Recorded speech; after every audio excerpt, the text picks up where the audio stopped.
Hey, what's going on, guys? Welcome back to Ed's Quit Smoking by Vaping channel. Um, I'm actually going to be changing topics in this particular video, just so for normal subscribers. I mean, I apologize for that, but essentially, this is just something that kind of has to be said in a way. There's a fellow YouTuber out there that I follow that he's having a rough time with something that is actually very close to what I deal with. Actually, it's not even very close to. It is what I deal with on a daily basis. And we all need to try to reach out and help people where we can. And this is just one of those videos. So hopefully it helps him, and maybe we can kind of get behind and support the guy. His name is jonnyQ. I think he's based out of California. So what's up, man? My name's Ed. I subscribe to your channel. I comment sometimes. I'm from Montreal, and I deal with the same stuff as you. It's been about 4 years that I've been dealing with this, and it's still there. I'm not gonna lie to you. So, but hang with me, man. Hang with me. This is Rosie, real quick. That's Rosie. Say hi. That's little Rosie Bear. You know what? Although that it doesn't exactly go away, it gets a lot better. So right now, you are in the worst situation. You're about 6 months in. It feels like the sky's falling on you. It feels like your life is over, and it's not. It's not. We need to take the proper steps and use the right tools in order to make you better. So first off, I will let you know that I never received. Hold on 1 second. Sorry. I don't know why I have the headphones in. Just take them off. I never received any personal help from a psychiatrist, although I'm open to it and I do recommend it. I never really received it. So if you're looking for that, I'm 100% behind that, and I think that it could benefit and help you. And I'm probably still going to be able to. I'm probably still going to do that myself. Sorry, it's like I had to do a few things there. I'm open to it. I'm definitely going to be looking at it myself eventually. So I'm open to that. Number one. Number two, like I said, I've had this thing for about 4 years. I had my first panic attack on Christmas time, and it was brutal. It was brutal. Basically, like, long story short, I had a really bad panic attack out of nowhere. I started to think, like, at the time, like, I was going to have a Christmas lunch with my family. I mean, there was a lot of things that, definitely triggered it. Like, I was hungover. Like, I had probably about 3 cups of coffee. I just wasn't feeling very good, and all of a sudden, like, I couldn't catch my breath, and my heart started pounding and everything else. So it was just a very, very scary episode. I thought I was having a heart attack, really, and all these scary thoughts started going in my head. Like, I just went to go take a shower, and I was doing a hot and cold shower and everything, and it was just nothing was working, and I was like, what the fuck? Like, I can't bring myself down to a normal respiratory level. I couldn't catch my breath. Like, it was very, very scary. And essentially I ended up missing the lunch. I went to bed. I was at my parents' place, so like I just went in my old room and I decided to lie down. I told my mom I wasn't feeling well. They understood what was going on, but like I couldn't catch my breath, and it scared the crap out of me. Like, I went to my mom and I said, hey, like, maybe we should call an ambulance. And I couldn't believe that this was happening to me. Like, I'm like, of all days, and not that there's any a good day or a bad day. Sorry, my cat is like jumping into my iPad and he's making it very wobbly. Of all days for it to happen, like, I'm like, what is happening, But it didn't matter. At some point, like I literally had my mom there, and like, she was like hugging me, telling me it's gonna be okay. Like, she knew what it was. I did not. So I was like, no, there's something wrong. We gotta check it out. And she's like, no, it's okay. Like, just get some rest. It's okay. Like, she deals with this stuff on a daily basis, sometimes with some kids in her class and stuff, so she understood. But I never understood what the hell an anxiety attack was. I never understood what a panic attack was. I thought it was just something where you're just like, oh man, I'm stressed out, and oh whatever, and like, just go, don't worry about it, go have a beer and forget about it. And it's like, it's so far from that, man. So that's what happened to me, and eventually it started to venture off into other places. So you're talking about the fact that you're not able to go to a shopping mall because of it. Completely normal, man. Like, I go through that as well. So you're not alone. that happens to me. Restaurants are a big one for me. Basically, a lot of things with the general public, they're very, very difficult for me to get through. But eventually, I looked out some like self-help books and things like that, and it was helping me, and like I was self-medicating myself without medication, if you will, because I was just looking for little tips and techniques to like bring yourself back to a normal place, bring yourself back to a place where you can breathe again, bring yourself to a spot where you're not constantly in your head 24/7 all the time thinking this is gonna happen, this is what's gonna happen, this is gonna go wrong, this is gonna go wrong, I'm gonna go out, I'm gonna have an anxiety attack here, I know it, I know I'm gonna have one here, I know I'm gonna have one here, and next thing you know, you got nothing left. You have no place that you can go safe. And not only that, then it gets to your point where you're at home and you're alone, and then you're worried about that. So you go from all these public places and you're like, okay, well, I'll just avoid these public places, no problem. And then you're at home, and then you're worried if something happens to you when you're at home and nobody's around, what's going to happen? So what I'm trying to get to is this thing will suck the life out of you if you let it. And it's not easy, man. It is. I'm not saying it's easy. It took a lot of work. But watching your video, your recent one, I think you're halfway there, man. Like you're sort of answering some of your own questions without even realizing it. Like you're saying that, had you had survived the first, not survived, but got through the first panic attack in a mall, you wouldn't be afraid to go back to the mall, right? And then you're saying the one about the shower, the same thing, and the one that you had at work. So, like, you probably left, right? Like, you probably had the panic attack at the mall and you left and you went home, right? Or you went to go get yourself checked out and there was nothing wrong. I've been there too. So, you probably did it for both of those situations, right? And that's normal. I did that at work too, man. I had one at work and I went home. Or I had a bad morning and I just didn't go to work. And I didn't go to work for like a week or something like that. And I was taking like friggin' 5 or 6 days off every 2 weeks. It was awful, man. It was awful. So I burned all my personal and sick days that year in like the first like 3 weeks. It was brutal. I went on medication back then for a little bit because it was just too hard. And, I thought that was going to help me. And it did, but it was kind of like a Band-Aid for a bullet wound, Like you don't want to get yourself into a situation where you're just dependent on that because, I mean, look, I'm not saying don't do it or not do it, but if you can try to avoid it and try to get through this on your own, I would suggest that because, like I said, you don't want to be in a place where you're completely dependent on it and everything else like that because at the end of the day, and a lot of doctors say this, that it's not really necessary, I suppose. That's what I was told, okay? So, don't take my word for it, but do some research, do your own thing. Try not to hold me accountable for this, but these are the situations and experience that I have with it, that some doctors are saying, it's kind of like you fall off your bike, right? So it's like you fell off your bike really badly, and you're afraid to get back on again.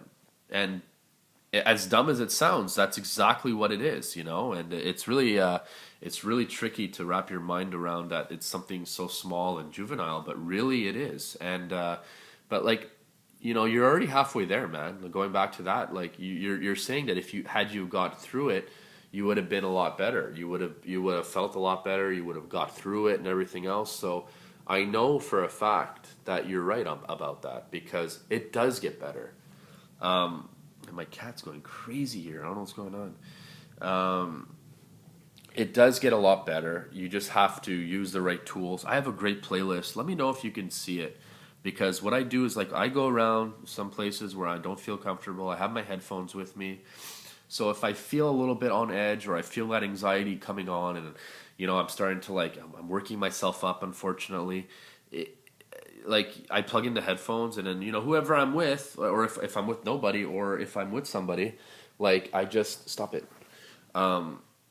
I just plug them in. I plug them in and I go at it. And normally the people that are, well, actually not normally, all the time the people that are with me, they don't question me because they know They already know my situation, and they already know that like a lot of these things take a lot of courage and build up for me, and it's exhausting. And you know, I have all these little tips and tools that I have to like do, and nobody really judges me because they understand like that. You know, hey, this is a big thing for me, and I'm not comfortable. So eventually, it does get better, man. And the best thing that I can explain to you.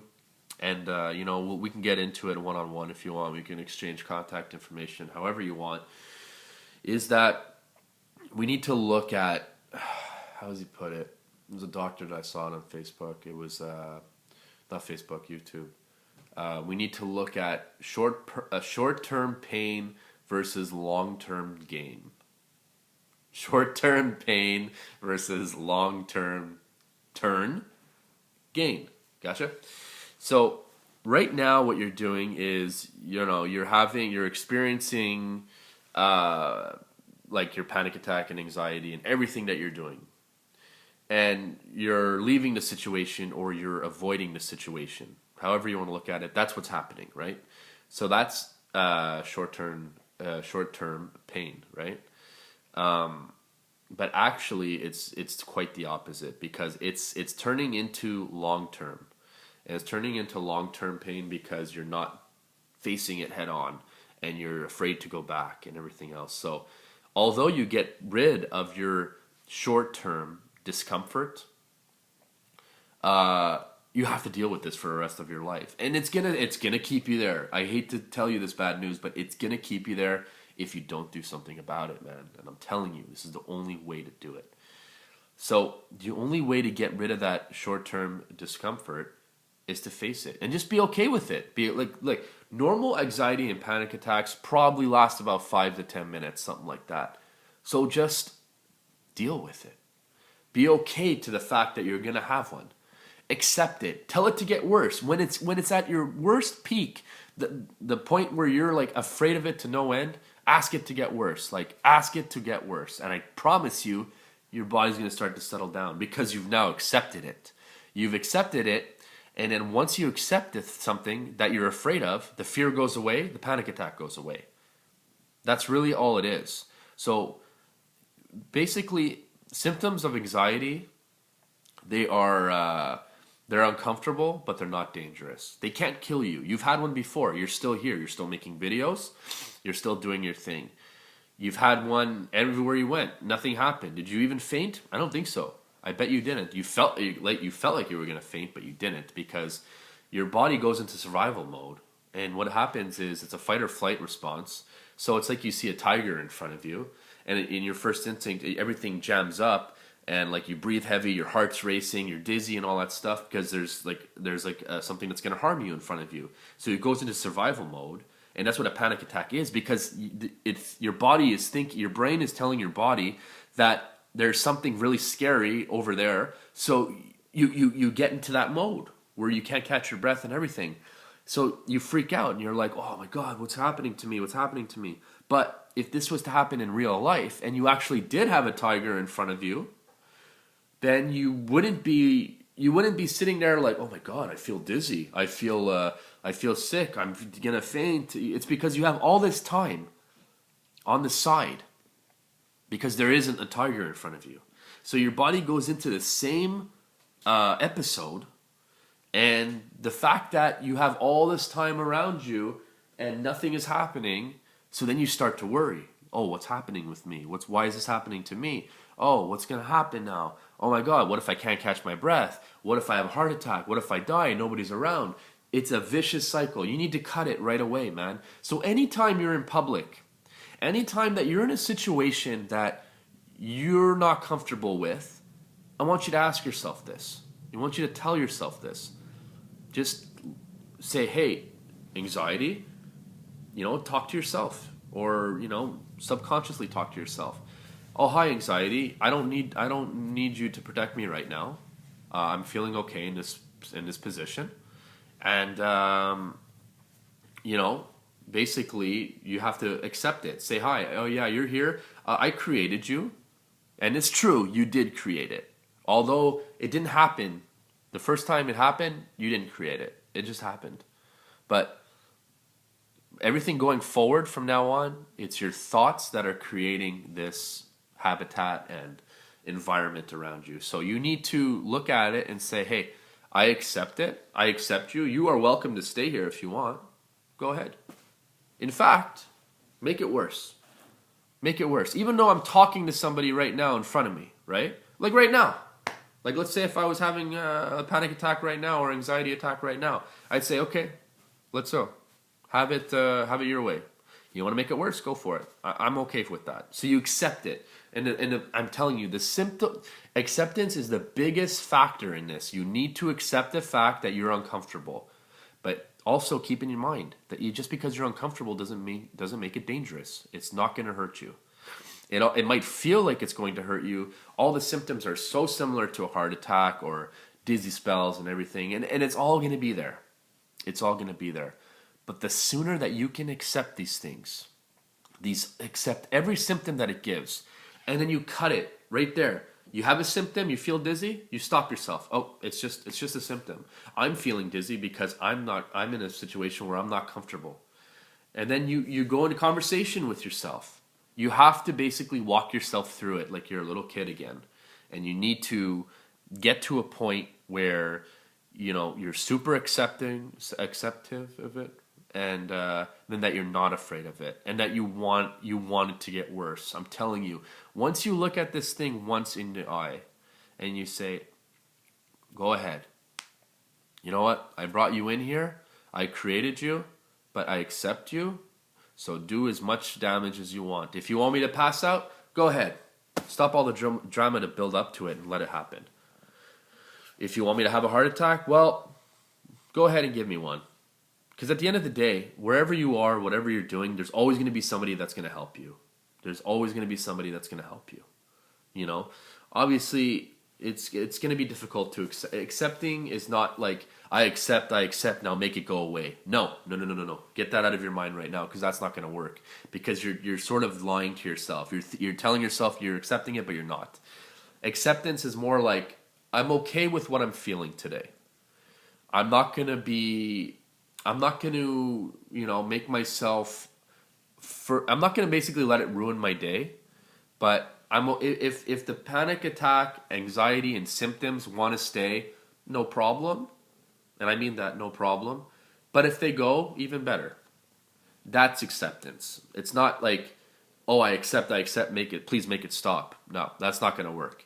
You need to be okay with the fact that you're going to have even another panic attack in maybe 10 minutes from now. You need to be okay with that.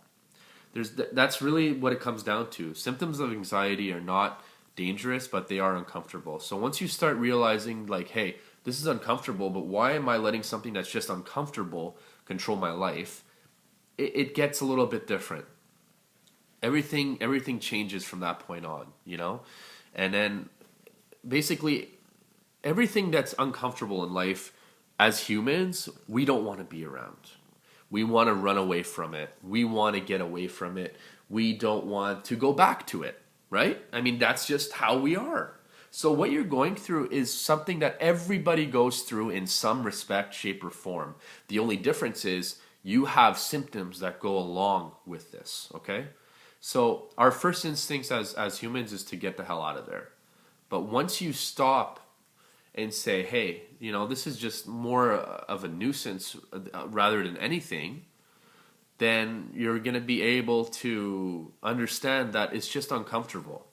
And even though it's uncomfortable, it doesn't mean it's going to harm you. So I hope this helps you in some way. I'd say go put this into practice, man.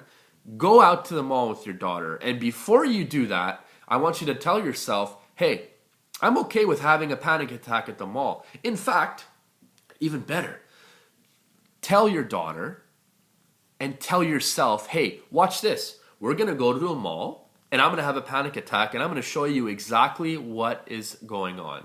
And I can almost guarantee you, because of the fact that you said that you're going to go there and you want one to happen, it's not going to happen. Once we start, you want to get yourself in a position where once you start seeking them, you want to go out and seek the anxiety. You want to go to those places that they first gave you one. You want to go to those places that they keep giving you one. So go. Go take the shower, man. Go take it and say, you know what? I'm okay with having one right now. Go ahead. Go ahead and have one. And it might feel weird at first, man. You're going to kind of feel like you're on drugs or something like that. You're going to feel like you're on this adrenaline trip. But don't worry. You're going to get through it. And once you do, then the only thing you have to worry about is getting through things one thing at a time, and not just getting through it. You want to try to enjoy it. So it seems like in the long haul, it takes so much effort and time, but you're gonna be so much happier knowing that you did this. So hopefully this helps you. You know, like I said, take your top 3 biggest fears this week. This is your homework, if you will. Let me know how it goes. Take your top biggest 3 top biggest fears, and I want you to put it into practice. At least do one a week, okay? Try to you know what, the mall was the biggest one for you. Try to get that one. But put all these tools into place and say, hey, I'm okay with having one here. In fact, I want to have one here just to show everybody that this is what I deal with. Go ahead, have it happen. Go ahead as soon as you get there or on the way there or whatever. Let me know how it goes. All right, take care.